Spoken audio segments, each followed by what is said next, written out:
Bismillahirrahmanirrahim. Alhamdulillahi rabbil alamin. Allahumma salli wa sallim ala sayyidina Muhammadin miftahi babi rahmatillah adada ma fi ilmillah salatan wa salaman daimaini bidawami mulkillah wa ala alihi wa sahbihi wa man walah wa man tabi'a sunnatahu wa qadada bihudah ila yaumi liqa'illah. Amma ba'du. Assalamu alaikum warahmatullahi wabarakatuh.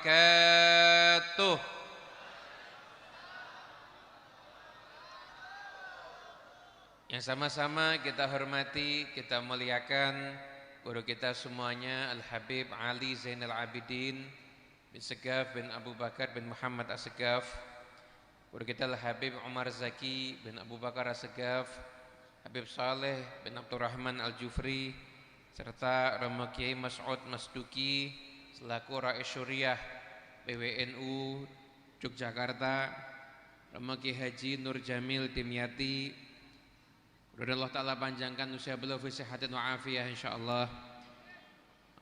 Para habaib dan para Romo Kiai kita semuanya yang hadir di tempat ini, Allah Ta'ala berikan kemuliaan kepada mereka semuanya, panjang usianya insyaallah fi taatillah. Kemudian keluarga besar dari almarhum Bapak Haji Saliman dan almarhumah Ibu Hajah Suciati, Ibu Hajah Atira Hajo dan keluarga, Ibu Dr. Intan Rianda dan keluarga, segenap pejabat pemerintahan yang hadir, keluarga besar Nahdlatul Ulama, baik pengurus wilayah, pengurus cabang, teman-teman saking Ansor, Banser, Pagar Nusa, dan semua pejabat pemerintahan yang hadir di malam yang penuh dengan keberkahan ini. Mudah-mudahan Allah Ta'ala turunkan berkah untuk kita semuanya. Yang hadir di tempat ini insyaallah semua hajatnya dikabulkan Allah Subhanahu wa Ta'ala. Amin ya rabbal alamin. Hadirin yang dimuliakan Allah Ta'ala, saya sekedar memberikan informasi pada yang duduk di depan dan juga para tamu undangan yang terhormat. Ini yang hadir Masya Allah sampai di luar sana jauh. Jadi kita sudah sampai di sini sudah cukup lumayan tadi. Cuma perjalanan masuk ke sini ternyata hampir mirip dari Solo ke Jogja, karena banyaknya padatnya yang hadir, Masya Allah. Ini menunjukkan insya Allah masyarakat Jogja ini para pecinta Nabi Muhammad. Shallallahu ala Nabi Muhammad.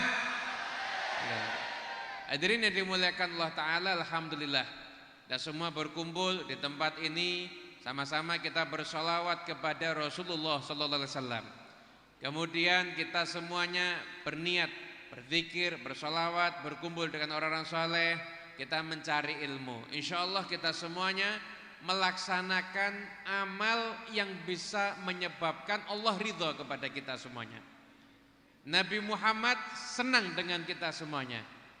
Kalau kita hitung dari kita tadi bangun tidur sampai sekarang, maka mungkin ini salah satu amal kita yang perlu perjuangan paling besar. Hadir duduk di sini berapa jam sebelumnya mungkin sudah ada yang duduk, kemudian ada juga yang khidmat mempersiapkan panggung, ada juga yang khidmat di luar. Ini semua amal ini insya Allah mendatangkan keridhaan Allah dan mendatangkan kesenangan junjungan kita Rasulullah Sallallahu Alaihi Wasallam. Dan dari tempat ini pula kita sholawat, kita zikir, kita ngaji, cari ilmu. Kita niatkan semoga berkahnya bisa menjadi sebab ditolongnya saudara-saudara kita yang ada di Palestina insya Allah. Allah Ta'ala angkat bala dari mereka, Allah Ta'ala hancurkan semua musuh Islam, dan Allah Ta'ala jadikan mereka mendapatkan kelembutan di dalam takdir yang sedang Allah jalankan kepada mereka semuanya. Dan insya Allah bendera para pecinta Nabi Muhammad akan semakin berkibar di sana. Insya Allah kita semuanya sekalipun tidak ada di sana, semoga berkat doa-doa kita insya Allah mendapatkan pahala orang-orang yang berjihad di sana. Amin ya rabbal alamin. Shallallahu ala Nabi Muhammad. Wilayah Baitul Maqdis yang sekarang ini ada di wilayah Palestina, itu nanti akan menjadi tempat di mana kejadian-kejadian akhir zaman di sana semuanya. Kalau Anda pernah dengar tentang Dajjal, nanti akan muncul, nanti akan perang bersama dengan Imam Mahdi, melawan Imam Mahdi dan Nabi Isa, itu nanti tempatnya ada di Baitul Maqdis. Maka Allah Ta'ala sudah menyampaikan yang ada saat ini sudah ada di dalam Al-Quran semua, bahwasanya mereka yang dulu sudah pernah berbuat kerusakan dengan membunuh para nabi, maka mereka sekarang akan berbuat kerusakan lagi. Dulu mereka yang tinggalnya terpencar-pencar, orang-orang Zionis, maka sekarang mereka tinggal di satu tempat. Fa idza jaa wa'dul akhirati ji'na bikum lafifa. Kata Allah Ta'ala dalam Al-Quran, kalau sudah datang janji Allah yang tersebut, maka Allah Ta'ala akan jadikan mereka itu yang awalnya tinggal terpencar-pencar, maka mereka akan tinggal berada di satu tempat. Maka periode ini sekarang sudah terjadi. Maka kita tinggal menunggu periode yang disampaikan sama Nabi Muhammad, yang disampaikan kalau Anda baca Sahih Bukhari disebutkan babu qitalil yahud, bab tentang perang melawan Yahudi, yang Nabi katakan nanti akhir zaman kaum muslimin tidak akan datang kiamat sampai kaum muslimin akan memerangi orang-orang Yahudi yang zalim tersebut. Maka mereka ketakutan, mereka sembunyi di balik batu, mereka sembunyi di balik pohon, maka pohonnya yang akan bicara, wahai muslim, ini ada Yahudi di belakangku, maka bunuhlah. Batunya bicara, wahai muslim, ini ada Yahudi di belakangku, eksekusi dia. Maka tidak akan datang kiamat kecuali Allah Ta'ala akan tunjukkan bahwa semua yang memusuhi Allah, semua yang berbuat kezaliman akan sirna di muka bumi ini, dan yang akan berjaya adalah pasukannya Nabi Muhammad sallallahu alaihi wasallam. Shallu ala Nabi Muhammad. Nah, cuma pertanyaannya, ini semua terjadinya kapan, ya kan? Nah, dulu sejak dulu sudah merupakan sunnatullah. Yang bisa menguasai Baitul Maqdis, maka mereka adalah kelompok yang paling berpengaruh di dunia. Maka Anda lihat Nabi Dawud penguasa Baitul Maqdis, Nabi Sulaiman penguasa Baitul Maqdis, semua itu nabi-nabi itu penguasa Baitul Maqdis. Di zaman Nabi Muhammad, Baitul Maqdis dikuasai oleh Romawi. Walaupun Romawi ada saingannya Persia, namun Romawi akhirnya berhasil mengalahkan Persia, dan Romawi menjadi kekuatan terkuat di dunia saat itu.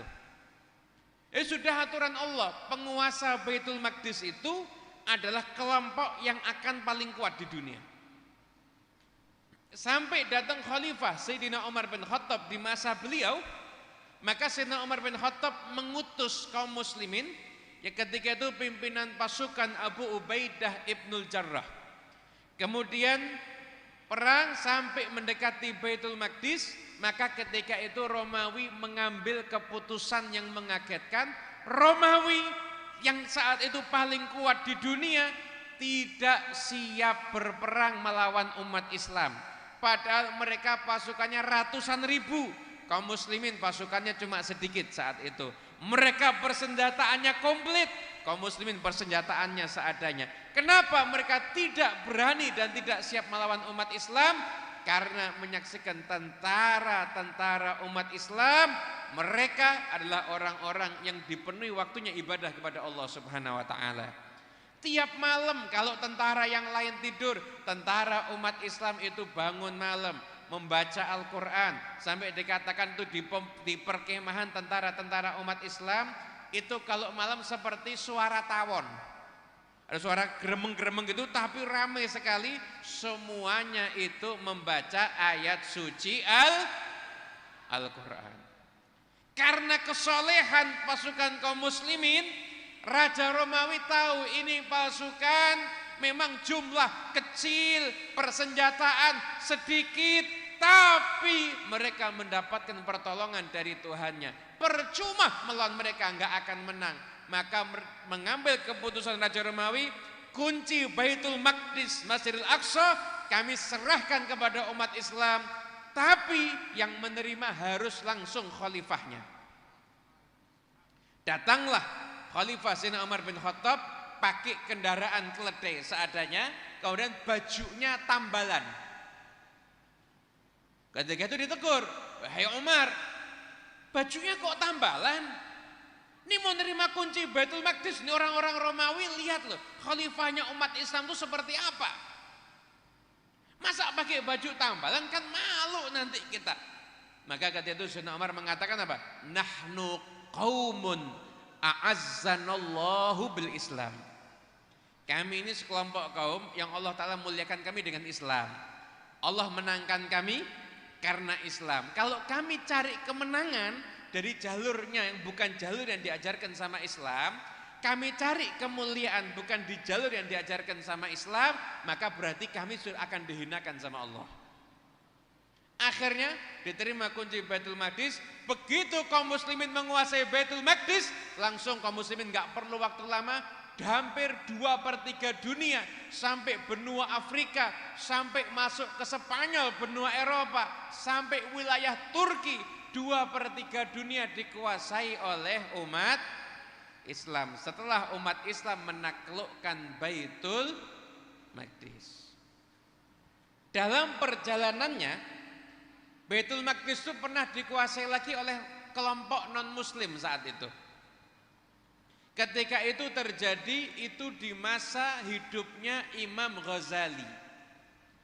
Masa hidupnya Imam Ghazali. Maka ketika itu terjadi banyak sekali. Kalau kita sekarang menyaksikan yang terjadi ini kan kedzaliman yang luar biasa. Yang namanya perang itu antara pasukan sama pasukan. Tapi yang ini enggak, ini anak kecil dibunuh, rumah sakit dihancurkan, rumah penduduk dihancurkan karena memang enggak tahu budi pekerti. Maka sekarang orang-orang yang mengatakan hak asasi, mengatakan kebebasan berpendapat, yang mengatakan mereka mewakili orang-orang yang katanya pintar, mana ada yang bersuara ketika lihat anak kecil dibunuh, ketika lihat rumah sakit dihancurkan? Enggak ada. Yang bersuara itu orang-orang yang beragama Islam. Dari yang non muslim hanya sedikit sekali yang bersuara. Bahkan dari negara-negara yang dianggap negara maju, yang katanya orang-orang pinter, itu enggak ada yang berani bersuara, bahkan mendukung ketika terjadinya yaitu kejahatan kemanusiaan, rumah sakit dihancurkan, anak kecil dibunuh dan lain sebagainya. Nah, kondisi itu pernah terjadi dalam umat Islam. Itu pernah di masa itu umat Islam ketika itu Baghdad dimasuki sama tentara Mongol, dieksekusi ribuan. Sampai sungai itu warnanya merah karena darah. Kitab-kitab dibuang ke laut sampai laut warnanya hitam karena tinta ketika itu. Itu terjadi di zaman hidupnya Imam Ghazali. Maka ketika itu para ulama datang ke Imam Ghazali, "Wahai Imam Ghazali, apa yang kau lakukan? Kenapa apa yang kau lakukan? Engkau jangan cuma diam. Kaum muslimin dibunuh, kaum muslimin dihancurkan." Maka Imam Ghazali ketika itu menjawab seruan tersebut dengan mengajarkan kitab Ihya Ulumuddin kemana-mana. Kitab Ihya diajarkan kemana-mana. Kenapa? Nanti ada rahasianya di situ. Kitab Ihya Ulumuddin sampai terkenal Madrasah Ghazaliyah, pendidikan ala Imam Ghazali. Selanjutnya dari situ ada madrasah Syekh Abdul Qadir Al-Jailani. Lalu itu madrasah yang lainnya. Dari madrasah Ghazaliyah inilah lahir generasi istimewa. Yang generasi ini semua pemudanya istimewa, pemudinya istimewa. Dan yang paling menonjol di generasi tersebut adalah seseorang yang bernama Salahuddin Al-Ayyubi. Itu dari generasi yang dididik dengan kitab Ihya-nya Imam Ghazali. Nah, di sini ada rahasianya. Kenapa Imam Ghazali kok ketika itu mengkampanyekan terus kitab Ihya? Karena Imam Ghazali menganggap masyarakat saat ini sedang kena penyakit kaum muslimin. Ini kalau kaum muslimin penyakitnya nggak diobati, mau senjata seperti apapun juga kaum muslimin nggak akan dapat kemenangan. Kemenangan umat Islam itu kalau sudah dapat pertolongan dari Allah baru akan menang. Maka Imam Ghazali membentuk masyarakat untuk dipantaskan dapat pertolongan dari Allah Subhanahu wa taala ketika itu. Maka Ghazali sering menyebutkan, beliau mengatakan dalam kitab Ihya-nya berulang kali, fasadatir ra'iyah bi fasadil muluk. Rusaknya tatanan masyarakat itu karena rusaknya pemimpinnya. Wa fasadul muluk bi fasadil ulama.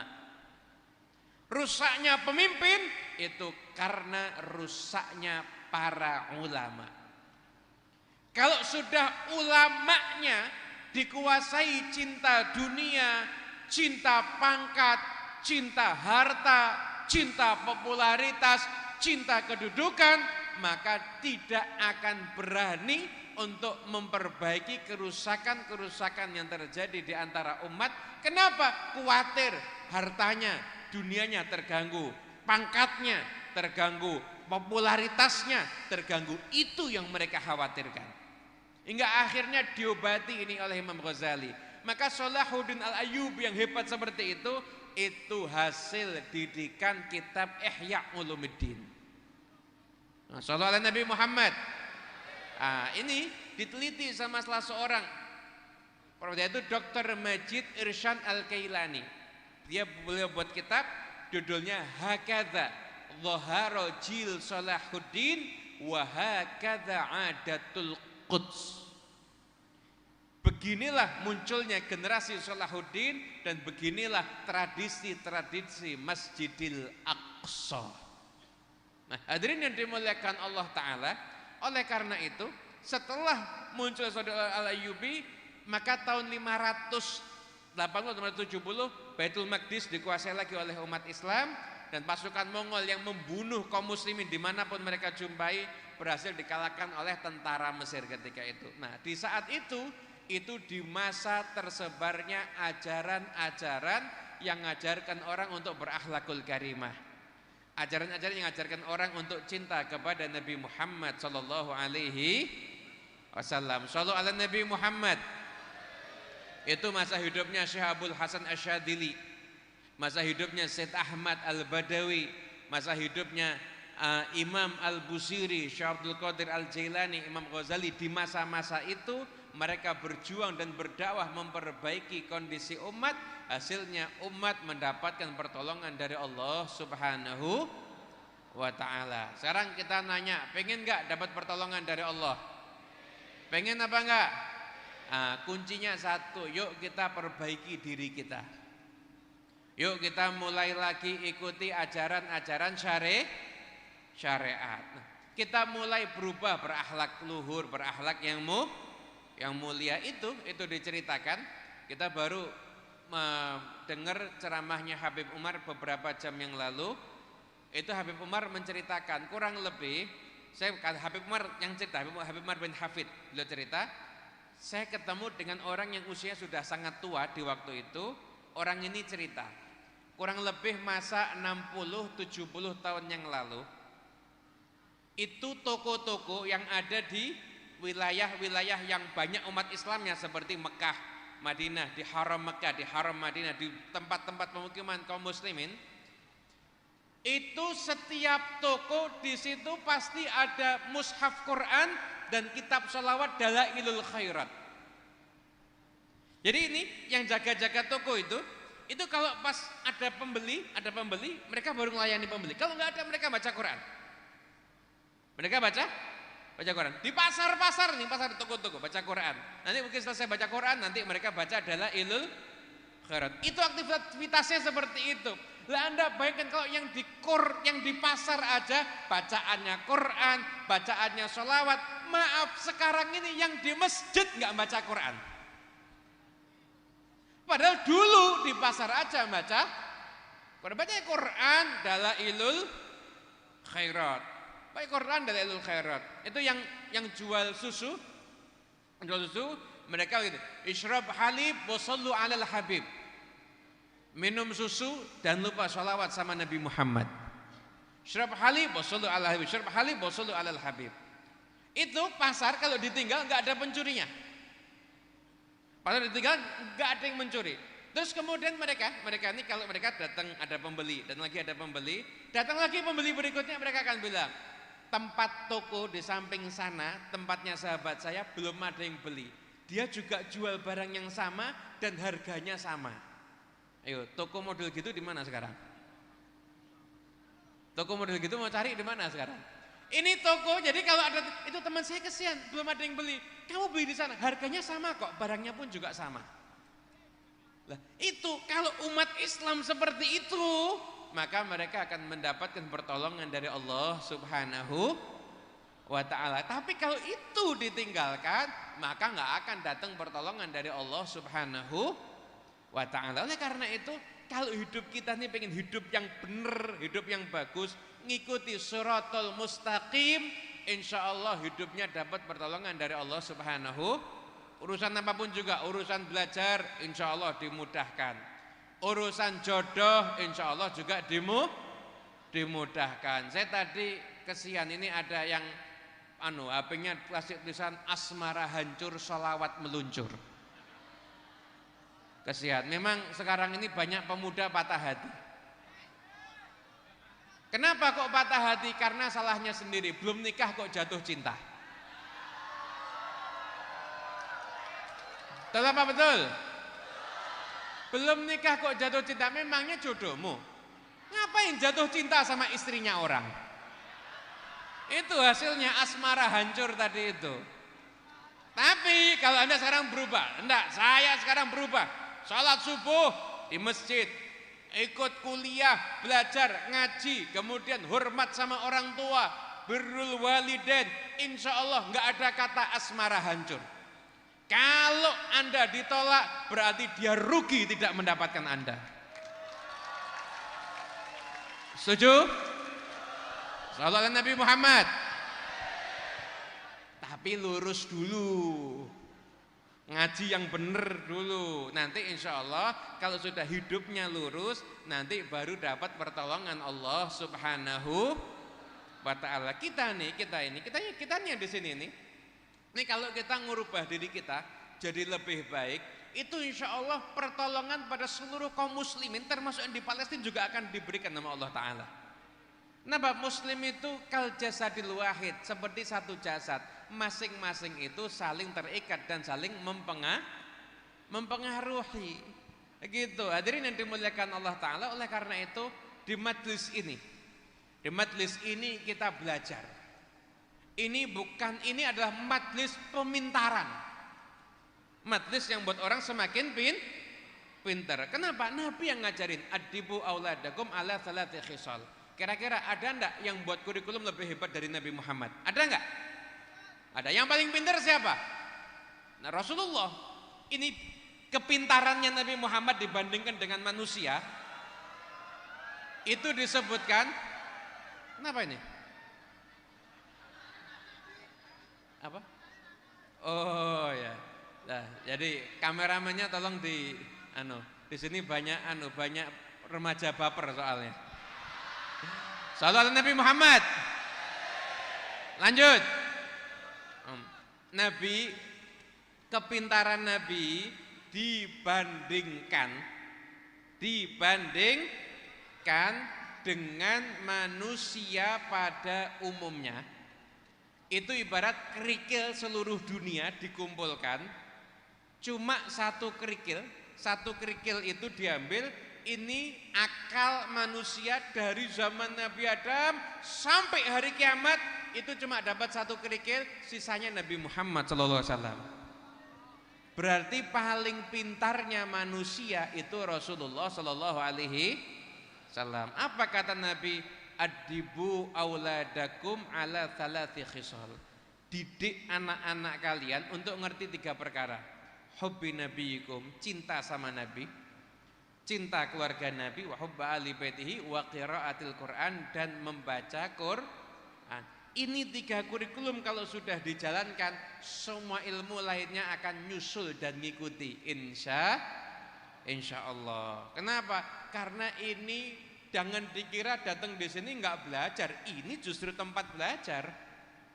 Saya datang ke sini sengaja ngajak anak saya yang masih kecil. Kenapa? Saya pengen ngajari biar mereka tahu tuh loh, orang duduk di tempat yang jauh, sound systemnya aja dengernya sayup-sayup, tapi tetap duduk. Kenapa? Karena mau sholawat sama Nabi Muhammad SAW. Duduk sampai tempat yang jauh, perlunya mau sholawat sama Nabi. Ini namanya belajar. Belajar itu bukan cuma buka buku, ada di sekolah. Belajar itu datang, lihat keadaan, itu namanya belajar. Sebagian ahli tafsir mengatakan, kenapa di ayat yang pertama ada iqra, fi'il amr, bacalah. Yang dibaca apa?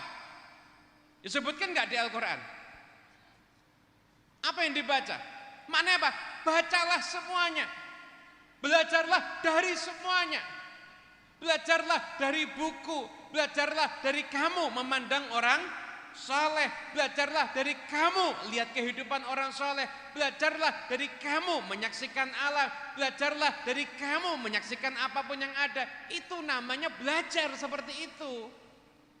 Bukan cuma terpaku, belajar itu harus dari buku, harus hanya di sekolah. Yang namanya anak-anak itu dimanapun juga kita ajarin belajar. Datang majlis haul misalkan, nih loh, nah orang-orang cinta sama Nabi, cinta sama ulama, nih loh mereka rela duduk lama. Kenapa? Karena memuliakan Nabi Muhammad. Ini kalau anak diajari sejak kecil sampai gede, idolanya Nabi Muhammad SAW. Idolanya Rasulullah SAW. Maka kita akan berhasil insya Allah. Kalau setiap anak idolanya Nabi Muhammad, maka kita akan berhasil mengembalikan lagi muncul generasi Salahuddin Al-Ayyubi di dalam alam Islam ini, orang-orang yang akan insya Allah membawa kejayaan umat Islam. Shallallahu ala Nabi Muhammad. Insya Allah cukup yang ini yang bisa kita sampaikan. Mudah-mudahan semua yang pulang hajatnya kabul. Amin. Yang pengen nikah pulang segera nikah. Lamar langsung. Berani lamar? Berani lamar? Kalau tanya anaknya mau makan apa? Jawab tuh. Tidak usah bingung. Anda ngelamar, anak saya mau dikasih makan apa? Jawab aja. Anak bapak sukanya makan apa? Setuju? Suka roti, belikan. Suka nasi, ngeliwat. Suka suket, ngarit. Insya Allah semua hajatnya kabul, insya Allah. Apalagi ini? Salam Nabi Muhammad. Semoga semua hajatnya kabul. Insya Allah kita doakan semua keluarga besar dari almarhum Haji Salimah dan Ibu Haja Suciati yang telah menyelenggarakan acara ini, dan semuanya Allah Ta'ala balas kebaikannya dengan berlipat ganda insya Allah. Insya Allah dimakmurkan kehidupannya zahiran wa batinan, dan kita doakan para kiai kita, para habaib kita, para ulama kita, insya Allah panjangkan usianya fi sihatin wa afiyah, bisa membimbing kita semua ke jalan yang diridhai oleh Allah Subhanahu wa taala. Dan insya Allah kita kumpul di sini bersolawat sama Nabi Muhammad, nanti kita di surga berkumpul dengan Nabi Muhammad dalam keadaan beliau ridha kepada kita semuanya. Beliau memandang kita semua dengan pandangan rahmatnya. Semoga tidak ada satupun yang hadir di tempat ini kecuali dapat pandangan rahmat dari Allah Ta'ala, dapat pandangan cinta dari Rasulullah SAW, dapat pandangan cinta dari para awliya Allah wassalihin. Nggak ada yang bangun kecuali Allah Ta'ala sudah ampunkan semua dosanya, dikabulkan semua hajatnya, disembuhkan yang sakit di antara kita semuanya. Dan insya Allah berkat majlis ini Allah Ta'ala merdekakan kaum muslimin yang ada di Palestina. Allah Ta'ala berikan kelembutan dalam takdir yang sedang berjalan kita terhadap mereka. Allah Ta'ala jadikan semua anak kecil yang terampas kebahagiaannya, Allah Ta'ala berikan kebahagiaan yang lebih besar. Allah Ta'ala jadikan mereka yang telah wafat, Allah Ta'ala anggap sebagai syuhada, yang insya Allah mereka hidup insya Allah Ta'ala dalam keadaan mendapatkan rezeki. Dan insya Allah berkat doa-doa kita di tempat ini, Allah Ta'ala segera memenangkan umat Islam, dan Allah Ta'ala jadikan kita termasuk golongan orang-orang yang berjihad fisabilillah, karena kita membantu mereka semuanya dengan doa. Allah Ta'ala jadikan hatinya kaum muslimin saling mencintai. Allah Ta'ala jadikan hati kita semua hati yang rukun. Insya Allah di majlis ini gak ada yang putus silaturahmi, nggak ada yang durhaka kepada kedua orang tua. Kembalikan kami ke jalan yang lurus ya Allah, dengan cara yang selembut-lembutnya. Berikan kepada kami taufik untuk bisa beramal soleh. Berikan kepada kami hidayah untuk bisa mengenali mana yang hak dan mana yang batil. Jadikan kami semua yang insyaallah panjang usianya, kesehatan wa afiyah, dan akhir usia kami semua dalam keadaan husnul khatimah. Wassallallahu ala sayyidina Muhammad sallallahu alaihi wasallam. Alhamdulillahirabbil alamin. Bisirril Fatihah.